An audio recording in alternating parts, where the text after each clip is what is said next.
TV, part of the Ultimate Summit for Liberty. I'm your host, Heather Wagenhals, and joining me is the ultimate skeptic, Michael Shermer. Mr. Skeptic, yes. Mr. Skeptic, welcome to the show. Dr. Skeptic, that's right. There we go. Dr. Skeptic, what are you critical of today? Well, wokeism, progressive wokeism, all that stuff, trans ideology, is the rise of nationalism, economic nationalism, Christian and the role of religion in politics. I'm skeptical of all that. These are some of the subjects of our last year of issues of skeptic. Each one has a theme. So, trans and abortion and nationalism and race. These are all hot button issues in America. And so I'm just trying to bring a skeptical, scientific perspective. What can scientists tell us about these issues to whatever extent we can? Right. So what was in last month's issue? Well, actually, the last issue was on economic matters, and our cover story was by our own dear leader, Mark Skousen. Yay! Yeah, but it's amazing how ignorant most people are of just basic economic. Like, what is money? What backs it? How does it work? How does the stock market work?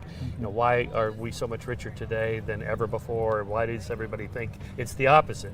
How come we have so much misunderstanding? And so we just did, kind of an intro 101. Here's how the economy works. And I actually think this should be done like in high school or middle school. Just like, what happened, the compound interest. People do not understand compound interest. Like, if you're 20 years old and you put $100 a month and, when you're 60, this is how much you'll have. And people underestimate this by like orders of magnitude. They have no idea how much money you could have if you just put a little time. Right. Just basic stuff like that. Right. And what's interesting is there's free market solutions for that because our education system is what it is. My friend Scott Donald, as a matter of fact, created an app for kids called Gravy Stack, and it uses all kinds of, it has a whole system. It sets up how kids can earn money, how they can save money, and resourceful ways to build wealth. And it's amazing. It's tied to a debit card, so now they're in charge of their own spending. And it's a kids app, so it gets them ingratiated into learning about money so much sooner. Right. Yeah, so, just basically how to think. This is what I teach, Skepticism 101, how to think like a scientist. But you should apply that to everything. How do I decide who I should marry, what kind of career I should go into? You should use rationality and all the tools we have of thinking for even those kind of decisions. Well, so let's talk about that. So what are the steps one can take to apply a skeptic lens and be a more rational thinker? So what's the first thing that folks need to do when faced with a decision? Okay, so I have this little decision tree thing. It's called a 2x2 matrix. So you have 4 cells. So I'll give you fun examples of this. So like a couple years ago, I was tasked with explaining why a lot of horror films are cursed, where something bad happens on the set or the actor dies or whatever. And so they gave me all these examples, of these, of these, like The Exorcist and this kind of thing. And so I said, okay, that's those in this cell up here. So you got 4 cells, 1, 2, 3, 4. So this cell is the horror films that are cursed. Well, what about the horror films that were not cursed, where It or The Shining, nothing happened, and these were, oh yeah. And then down here you have cursed non-horror films. Okay. Like Apocalypse Now is not a horror film, but Martin Sheen has a heart attack on the set, and all these bad Superman. Christopher Reeves breaks his neck, and so this is not a horror film. And then over here, the 4th cell, you have non-cursed, non-horror film. And so when you put it into context, you go, okay, so it's a signal detection problem. What am I actually looking at? Okay, so you can apply this to things like the man who saved the world, the Russian officer who was on duty when these blips came up on the screen that looked like the United States was launching a preemptive nuclear strike against the Soviet Union in 1983. So you have, he's got to decide, is this real? And if it is, should we launch our counter missiles, or is it fake? So you have, it's real and I decide to launch. That's that cell. Or it's real and I fail to launch, then we're in big trouble. Or it's not real and I launch and then we have a false positive, and so on. And then I even apply, this is my whole lecture for my students, just so you know I'm not cold-hearted. who should you marry? Well, here's the, this is the right person and I marry them. That's a hit, that's good. But what if it's the right person and you turn them down? Well, you just missed out on a good. But what if it's the wrong person, you marry them? And then I say, I have unfortunately much experience in this matter. I'm something of an expert on making the wrong decision in love. And then you have the force where you properly reject the person that you should not have married. Anyway, so those are just kind of a basic tool like that. Just consider all the options instead of just the one. And our brains are designed to focus on just the one, the horror films that are cursed. Oh my God, how do you explain it? Well, what about the counter examples? And there's just tons like that. I need to figure out how to get out of the marrying the wrong person shell, because that's. I'm now interviewing for husband number 3. Yeah. Oh, you are? Okay. Well, the dating thing is good. The personality test, maybe. I don't know. That part, I'm not 100%. So I got a dog. I've got unconditional love. That's all I need is my little Frenchie. Do you know this guy Tim Minchin, the singer-songwriter from Australia? He's very funny, very clever. Anyway, he's got this song called "If I Hadn't Met You." So it's a love song to his wife. If I hadn't met you, this wouldn't have happened. All these beautiful things we had, and our children, and all this. And then in mid-song, he goes, "Of course, if I hadn't met you, I would have met somebody else. Maybe they're not as good-looking as you, but they're more athletic. They're not as smart as you, but they're funnier. And then I would have been just as happy." It's like, oh, yeah, that's true. Is it a country song? Because all country songs end in some sort of kind of that. Yeah. Anyway, bad love curse. Yeah, I think there's not just one right person. I don't know. So why is it important that we just don't, be an eternal optimist? Why is it important for us to make decisions using this matrix or some other sort of decision? Well, first of all, we're not naturally optimistic. Actually, most people are focused on the negative, which is why through our DNA. Yes, absolutely. So this is called a negativity bias, like loss aversion. Losses hurt twice as much as gains feel good. And the reason for this is because losses are much worse for your survival. And progress usually comes incrementally, day by day. You hardly see it. But one bad thing can take you out of the gene pool. So we evolved to be hypersensitive to risks. Right. And so this is why it's so hard to explain, how progress happens in society slowly, incrementally, because you can't see it on a day-to-day. You could run headlines that say, today 70,000 people are no longer in poverty in Africa. And people are like, what? Well, where do I send the camera crew to show this? Right. We're here at another school and there's not been a shooting all day. That's not news, right? Right. So we focus on the negative, and that's what most people do. So we're up against that. But you have to counter that. Just like, okay, in what ways is my life going well? It's easy to think of, like, how many ways could things go bad for you in your life in the next 6 months? You could think of all sorts of ways. Right. How about how many ways could they go good? It's like, oh yeah, I don't really think about that. Right. So that's the idea of rationality, is just to use all the tools we have. Right. Know that there's issues, but we can still cup is half full it. Yes, in a way, but it's not optimism or pessimism. It's just realism. Like, what did the data show? The data show, like, life is better than it's ever been. Mm-hmm. The size of houses, how much it costs to buy a car, whatever. The only thing that's not been progressive is the cost of college education. Right. But that has skyrocketed. That's been exponential. Yes, that's not that part's not good. We're working on that though. Yeah. Education reform. Well, and again, not everybody has to have a higher education. As we learned with Mike Rowe, we just have to have a trade. Yes, that's right. I am in higher education, and I like the value of a liberal arts education, so I think that is valuable. But you don't have to have it. I have a whole other life, and as a cyclist, and I've been a professional athlete, and most of my friends in that world, they never went to college, and they're perfectly happy, smart people, successful. It's like, oh yeah, you really don't need to. Egghead academics, they think, well, you have to have this. This is where. Mm-hmm. No, actually, you don't. I mean, if it suits you, go. Yeah, right. Do whatever is right. Yeah, if it suits you, go. It's funny. We're talking about this, and we hear all of this doom and gloom. And I had the greatest interview with Grover. He was on my tax panel yesterday, and one of the things that we were talking about is that taxes are generally lower in states, and it's growing, and so things are actually good, but we don't get to hear about that. Yeah, well, come to California. It's not so good there on that front. Yeah, so what's another prescient topic? Well, we mentioned the kind of the woke, progressive anti-racism. The thing I've learned about that is that most people are not on board with the far left. intrusion of ideology in politics and corporations, universities. But there's this thing called pluralistic ignorance, or the spiral of silence, where everybody thinks everybody else believes something when in fact most people don't believe it.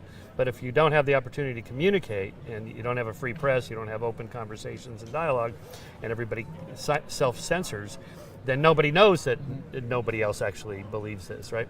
So the classic studies with binge drinking on college campuses. You ask students individually, what do you think about binge drinking? They don't want to do it, they don't like it, but all my friends do it. I got to go to the kegger, and everybody's getting smashed, so I got to do it. But if they had an open dialogue, like if everybody knows that no one actually wants to do this, then they wouldn't do it. Right.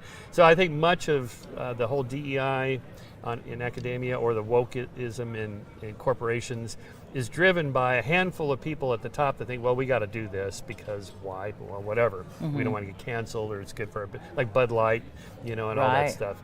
Do they really believe? Most people in there don't actually believe this is a good thing to do, but they think everybody else thinks it. So that, well, we got to do this. Right. And then then they lose business or whatever. So, but free speech, open conversation, just be free to say what you want. Then we'll know that actually, because polls show that something like 93% of Americans are not on board with the whole cancel culture, DEI, all that wokeism. Most people are not on board with it. So who is driving this? It's just a handful of people at the top, and everybody else stays silent because they're afraid for their jobs, right? So this. Well, I think people voted on the Bud Light issue with their wallets. Exactly. Yeah, the free market has spoken. Yeah. So we kind of learned our where the American people are on at least that particular topic. Now, in universities, administrators and faculty are on board with this stuff. So, but most of the students are not. But they're afraid to say anything. Obviously, there's a power differential there. So I think the push, DeSantis wants to do it from the top down, using the power of the state to punish universities and corporations like Disney. I'm not on board with that as a libertarian, right? It's like, this could come back and bite you guys, because if you had a Democratic governor that says, I'm going to use the power of my state to punish conservative CEOs at those corporations, like, maybe we shouldn't have done that. Right, right? So bottom up, just come on, just speak out. Just say just be respectful. Be clear, I'm not on board with this. And we know from studies by social psychologists of group dynamics, if you have a group that all thinks the same, they go more extreme, immigration, abortion, whatever the issue is, they get more extreme in a 20-minute dialogue about the issue. You put one person in there, say a pro-lifer, that changes everything. They ratchet back on the extreme positions. They don't tell jokes. They're not insulting to the people on the other side because there's somebody sitting there. It's like, it's this guy. So we better be respectful. And that pulls them back toward the center.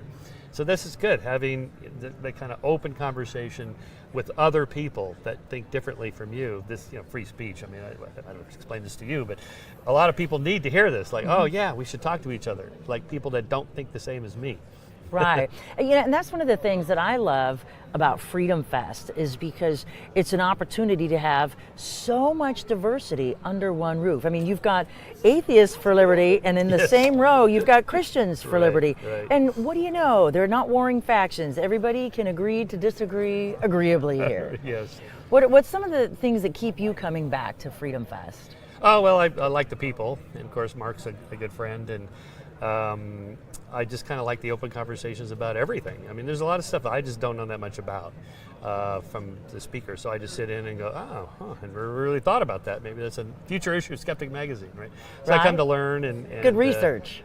Yes, and meet interesting people like RFK Jr. I didn't meet him personally, but it's like to hear him. There he is, sitting right there talking. It's like, wow, okay. I know, he's 5 feet from us. So speaking of RFK, we had an amazing evening with RFK, and I loved the round table aspect of it. So we had Nadine Strawson, so outspoken advocate of free speech. We had Matt Taibbi, New York Times best-selling author, and then we had Del Bigtree of Highwire magazine, and they had this incredible conversation. What are some of your thoughts about last night? Yeah, of course, I like Matt Taibbi's reporting. He is really good, and he is nonpartisan. I mean, you really can't tell what his politics are, and that's good. I don't want to know, because I just want to know the facts. And he's really good about that. And of course, Nadine, makes a strong case for free speech every time. And she was also nonpartisan. In fact, she made that clear. the ACLU is not Democratic or Republican. We're not taking sides, and so on. Okay, that's what I want to hear. Now, RFK is running for president. He's got to be on one of the two parties. That's how it works. Although I do wonder if he doesn't get the primary, if he'll go independent and then draw votes away from Biden. That could help the Republicans. But anyway, that's a different subject. He's I've been watching him this year. This could be the year of podcast-driven candidacy awareness. The Rogan thing. I watched the whole 3 hours, and then he was on, I think, with Barry Weiss, and I think Mike Pence was on, Jordan Peters. So I mean, the candidates are making the rounds of the podcast because, first of all, the audiences are huge. Second of all, you have unlimited time, no hard out, no commercials. Right. We're just going to talk until we're done talking. Wow. Okay. Right, and you can thoroughly discuss the issues. And my Freedom Fest host last year, Kent Emmons, did 3 hours with him as well on Crave News. And I mean, it's a different world now when it comes to running for office. I mean, I think I've interviewed like 8 different candidates of all kinds of parties here. And it's so interesting because we have new ways to connect with voters and inspire them to get to the polls, whether they're voting for us or against us. Yeah. Yeah, so, early on in the Rogan conversation, RFK-J, let's call him, Megyn Kelly used the RFK-J. All right, so he starts in on some stuff that's probably right. The regulatory capture by Big Pharma. Big Tobacco is a previous example. That's all true. This is, tobacco companies really did lie about the addictive nature of cigarettes and that they cause lung cancer and so on. And now Big Pharma has lied about the addictive nature of opioids. This is why we have an opioid crisis, and they have paid the price for this in courts. So he's right when he says that. You should be skeptical of these big corporations and so on. All right, but because he has 3 hours instead of 3 minutes, right. Then an hour later he's talking about cell phones causing brain cancers and 5G towers destroying your immune system and just all this stuff. It's like, okay. This guy he's off his rocker here. This is just not true because we've published a lot in Skeptic about these issues, and he's wrong about a lot of these. I mean, wrong. Vaccines cause autism. No, they don't. This has been tested over and over and over for 25 years now, and he has been confronted with. He says, "I just want to hear from the other side. Just tell me why I'm wrong." So we have, lots of people have. You just go on and type RFK responses to RFK's position on vaccines. And there's hundreds of articles and videos, point by point. Here's what he said, here's why he's wrong. Here's what he said, here's why he's wrong. So he's being a little disingenuous about that. I don't like that. If folks want to learn more and get these articles, where can they go on your website to find them? Skeptic.com. Excellent. And just type in vaccines, and we have dozens and dozens of articles about all those points. Just each of those points. Well, I had the opportunity to have a conversation with Robert F. Kennedy Jr., and we're going to go to that interview right now. Welcome to Freedom Fest TV, part of the Ultimate Summit for Liberty. I'm your host, Heather Wagenhals, and I am honored to present to you Robert F. Kennedy Jr. Welcome to the broadcast. Thanks for having me, Heather. It's a pleasure to chat with you. Right now, we are standing in front of the pink Cadillac that Elvis first bought his mother when he made it in the big time. Family was important to Elvis, and I know that family is important to you. The Kennedy family has an incredible legacy of public service. How has that legacy impacted your personal journey and your pursuits with activism? Well, my run right now for the presidency is directed towards resuscitating the values that my father stood for, that my uncle stood for. And those include the values of family, of safe food, of a clean environment, of good health for our children, of equity for Americans, and peace around the world. We need to walk away from the forever wars that are bankrupting the middle class in this country and begin reinvesting in America again and in the American family. Absolutely. And so when you talk about supporting these family values and you talk about you fought passionately for environmental issues and you've been quite outspoken with regard to vaccine, how do you fight the opponents that you've been experiencing, some within your own party, for your outspoken advocacy? Well, the key is trying to get trying to get through the censorship. And what we've seen over the past 3 years particularly is blanket censorship on dissent in this country, orchestrated, we now know, by the White House.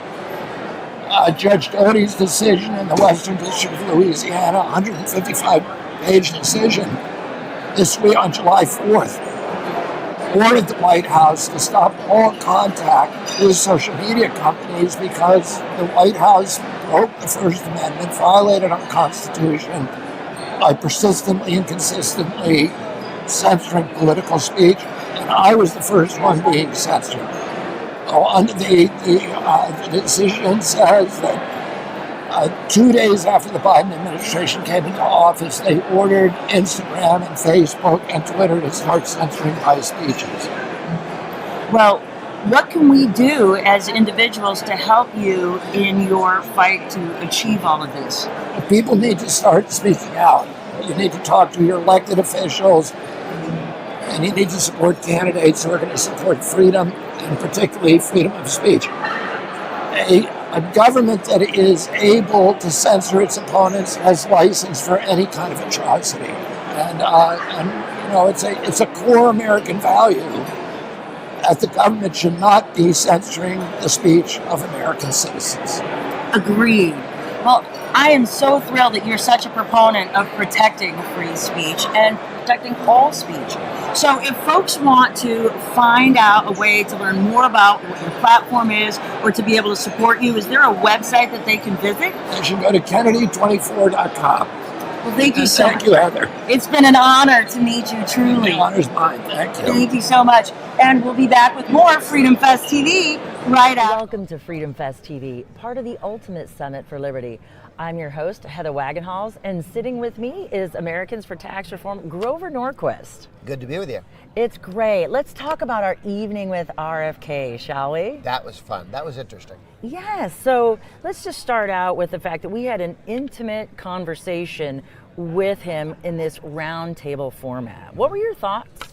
Well, it wasn't him giving a speech. He had the head of the ACLU there talking about civil liberties. He had Matt Taibbi, who the IRS and the FBI have been bothering because he's a journalist. Mm-hmm. It was very interesting to have sort of back and forth, and then he'd sort of give his take at greater length. Mm-hmm. He had a serious understanding of the importance of free speech, of the importance of civil liberties, of the danger of the government having too much nosiness, or influence. Pressure, and how they went about leaning on these various multi-billion-dollar companies tell the government what to do. The government comes and says, nice little business you have here. Maybe you should do what we think, even though it's not quite legal. And also the fact so much it was done hinting. Sometimes it was overt. But usually the hinting got it done. And it wasn't like they were saying, oh, you know, we disagree with this tweet. They started singling out people. Yes, even when somebody was saying something they had absolutely no problem with, they still wanted him shut down as a speaker. It is so East German Stasi. It is frightening that anything. Where were the FBI agents who called the New York Times or Congress and said, do you know what's happening here? This has to stop. Right. And, you know, you think about that, it's like, it's such a slippery slope. And free speech is kind of what we were predicated on, because that's, you know, our revolt to be able to talk out and speak out against, you know, excessive taxation. And we have to preserve that voice. You know, Michael Shermer and I were having a conversation. I had a conversation with Nadine Strassen already about protecting free speech. And one of the things that I think is wonderful about what she said is this principle of free speech needs to be that, you know, if you want to protect the speech you love, you must protect the speech that you loathe. And that is so difficult for some people to understand. Right. They understand that they should be allowed to say anything they want and communicate. They don't always quite see why it's necessary for somebody else. And that's why it takes an incredible commitment by an elected official or candidate to speak to an audience, which, you know, whenever you speak, the audience may have one view or another. But you need to tell them, you need free speech, everyone needs free speech. By the way, if you don't let Fred have free speech, Mary, you're never going to have it. Exactly. And, while there is speech that I loathe, I think it's important from a strategy perspective that I know what they're thinking. And if I silence them, I don't get to know what they're thinking, which makes them a bigger threat, I think. Well, but you also don't know how to combat their argument. If they're having that conversation with other people, with you not in the room, until you engage it and argue with it and expose the factual flaws, or discover that they've got this little bit of truth in it, that maybe you get them to focus on that part of what they're talking about. If you don't engage, you can't win an argument. If you don't have an argument, you can't win an argument. And just thinking I'm right and you're wrong, and I shut you up for a few months or a few years, those things don't go away. Right. And not only, when we focus on certain things to avoid other things, that doesn't make them go away. They just kind of grow and expand. And then when we do finally take off that warm, fluffy blanket of denial and start trying to deal with it, it's a bigger problem. And more people have been told the thing that you think is wrong without anybody debating them. Shut up is not an argument, and it doesn't convince anybody that you were right and they were wrong. Because you said shut up louder than them. Exactly, or ad hominem attacks. Well, what do you know? You're just somebody from, wherever. Yeah, So discrediting your rival, it has nothing to do with that either. And we need to be able to discuss the merits. Yeah, and so much of this effort by the government recently to shut down people discussing what does or doesn't help in COVID, or where it came from, and you can't discuss these things. It turns out a number of things they refuse to let people discuss. The government officials were just wrong, and in some cases knew they were wrong, but they wanted us to do X, and they thought if we knew Y, we might not do what they wanted. Right. And doing what they wanted was important, they said. I think. But compliance doesn't justify the means. No. And it's short-sighted for all the experts, the people who think their job in life is to speak ex cathedra, and I'm telling you because I went to Harvard Law School, I know, or I'm a scientist, you're not. We caught a lot of experts and scientists really fudging the facts. And I think the next time they jump up and say, do what the experts say, people are going to say, show us the data. Instead of telling me there's a study, put it online. There's no reason that any scientific study shouldn't be online for anyone to look at. Well, you won't understand it. No, but there are hundreds of people. But that's okay. Let me struggle through it. And there are hundreds of other people who will know it. That's who you're actually afraid of. Exactly.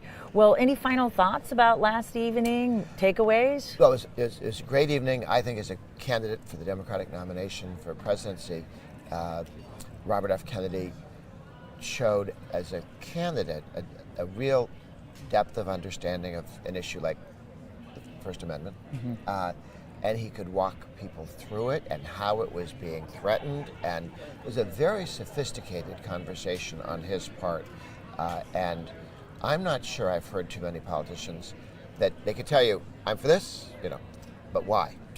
And it wasn't a political speech, and I'm saying this because I want your vote. He was explaining why he was where he was, why he'd taken the stance he did in favor of free speech. And I think it'll serve him well. It'll be a very informative campaign, and who knows how it goes. Yeah, I mean, I had a brief conversation with him, and I like that he at least knows his values and why he's doing it. Whether or not he's right or wrong, that's for the American people to decide. But at least he knows where he's coming from, and I thought that as well. It was a very thoughtful evening, and I didn't feel like I was being, swayed for a vote. And I we're like that. Surrounded by Elvis Presley's collection of cars. You can't beat that, right? And I had on my blue suede shoes last night. Oh, I missed that. So I was pretty excited about that. Well, thank you again for being a part of this. And Grover Norquist, atr.org is the website. I'm Heather Wagenhals, and we'll be back with more Freedom Fest TV. Welcome to Freedom Fest TV Live, part of the Ultimate Summit for Liberty. I'm your host, Heather Wagenhals, and I am joined by our founder, Mark Skousen. Thank you. Good to be here. right at the end of the right conference. at the end, Yeah. so we can talk about all of it. So what an incredible year you've put on this year. Yeah. It's a full year project to put this all together with the speakers, 300 speakers and 150 exhibitors, and a crowd of 1,900, 2,000 people coming. And it's really fun because you meet a lot of old friends, but you also meet a lot of new people who come up and say, I've seen you several times or what have you, and just it's just a wonderful feeling. And the buzz that you feel at Freedom Fest is unique. I've never seen anything like it at other conferences. You walk into the trade show for liberty, as John Mackey calls it, and you just meet people and have pop-up entertainment. We have all these exhibitors of freedom organizations, financial services. We have a libertarian magician. We had Elvis, Elvis impersonator come in. So it was really a lot of fun. And then we always have a celebrity speaker. And this year, in the past, we've had William Shatner, we've had George Foreman, Kevin O'Leary. Last year we had British comedian John Cleese. And this year we have the Dirty Jobs guy, Mike Rowe. And I had a lot of fun interviewing him. And at the end, I had a barbershop quartet show up because he used to sing with barbershop. And they started singing and he joined in. And it just brought the house down. It was really cool. I know. The room was electric. Yeah. And, you've got a couple thousand people crammed into a room watching this. Yeah. And you can hear a pin drop. Yeah. So the acoustics were amazing. Yeah, they really were. Listen to that resonant voice. Oh, yeah. Mike Rowe has quite the voice. And what I like about him is he's non-political. So he talks to CNN, MSNBC, Fox News, PBS. Everybody considers him a friend. And even though I think his views are down to earth, practical, conservative, if you will, he gets along with everybody, and that's great. That's just the kind of keynote speaker that we want, like William Shatner was, and Kevin O'Leary, and George Foreman, and John Cleese. Most people like what they have to say. You guys always pick the best. Yeah, and we're the only libertarian conference who brings in celebrity speakers that cost a lot of money. Yes. And that's because we're for-profit, so that's our customer. It's the retail, it's not the donor. Right. It's not the exhibitors, although the exhibitors, we do give them opportunity to sell their wares and to promote and stuff like that. And we're for-profit, which means we don't compete with the nonprofits. We don't do any fundraising at all. Right. So it's unique. It's a unique formula. So what are your highlight thoughts from this year? Well, I've already mentioned Mike Rowe. That would certainly be one. Our mock trial, which was open borders. That was Everybody really good. loved that one. I've heard a lot of great comments. It was really quite in-depth. And when it was all through, I was really shocked that open borders won 7-5. However, afterwards, I was told that one of the jurors made a mistake and checked not guilty and wanted to check guilty, which means it was a hung jury. Right. So Larry Elder can hold his head up and say, I've still never lost a debate in the mock trial at Freedom Fest. There you go. Yeah, he's speaking tonight. This is going to be a highlight as well, is the... I've told him, I said, Martin Luther King Jr. died here, was assassinated, but the night before he gave a very famous speech. I've been to the mountaintop and I've seen the promised land, and I've asked him to give his own view of what is a promised land for Larry Elder. What is his dream? So that could be a story. I'm really looking forward to that tonight. Yeah, I'm getting goosebumps talking about it. We have the big gala, the Anthem Awards from the Film Festival. The Film Festival was a huge success this year. Joanne had 32 films, and even had Unredacted, which had been censored by Sundance and other film festivals. I know. And we don't believe in censorship, so we showed that, and the crowds really like that. So I'll be interested to see who wins all the awards tonight. So we have the Film Festival, the Global Financial Summit Investment Conference, and I just feel we delivered this year in a very big way. In a huge way. Yeah. It's always such a pleasure to be here, and I'm so grateful for the opportunity to host Freedom Fest TV. I got to talk firsthand with, I think we came close to almost 100 interviews. Wow. This 300 year. speakers, so 1 out of every 3 you interviewed. That's great. Yes. Yeah. So I was camped out here. Congratulations to you. Thank you so much. So I've learned so much. Every year I learn something new. You think you've figured it out, and then all of a sudden somebody else comes to talk about a new point of view that you hadn't even considered Well, before. and in fact, our Leonard E. Reed Book Award this year was given to the Lewis's brothers who have written a book called The Myths of Left and Right, in which he argues that left and right has become archaic and we need to get rid of it because it does creates more heat than light. And so we were really glad to see that because we don't like the labels that are going on. And they're unhelpful. yeah, they really aren't, because once you label someone, you stop thinking. And we want to have civil dialogues. We're famous for our debates. We had a lot of them. We had about 8 or 9 debates this time, so it was really a lot of fun. So thank you Yay. for being a part of it. And next year we will be in Las Vegas, July 10th through the 12th, and our theme is, drum roll, Brave New World. Woo! Brave New So World. that's Aldous Huxley's 1932 novel. I think it's a little more upbeat than 1984, George Orwell's. Yes, I'm tired of that one being so prevalent all in society. we love Big Brother and so forth. But technology, which is what this Brave New World is about, technology is a danger. We've got to be careful with that. So it'll be a fun rock and roll conference next year. And by the way, this year we had our libertarian comedy show, which I understand did really well, and we have our jam session down on Beale Street. That was excellent. Yeah, that was really a lot of fun. So there, we call it a festival, Right. a movable feast, an intellectual feast, and it really was that this year. Excellent. I agree. Well, thank you again. Yeah. And then July 10th through 12th, start paying attention. Visit freedomfest.com so you can get on the email list and be a part of next year's event in 2024. Mark, as always, thank you so much Thank for you. being a part of this. And for Freedom Fest 2023, the Ultimate Summit for Liberty, that's a wrap. I'm Heather Wagenhals, and we'll see you back here next year.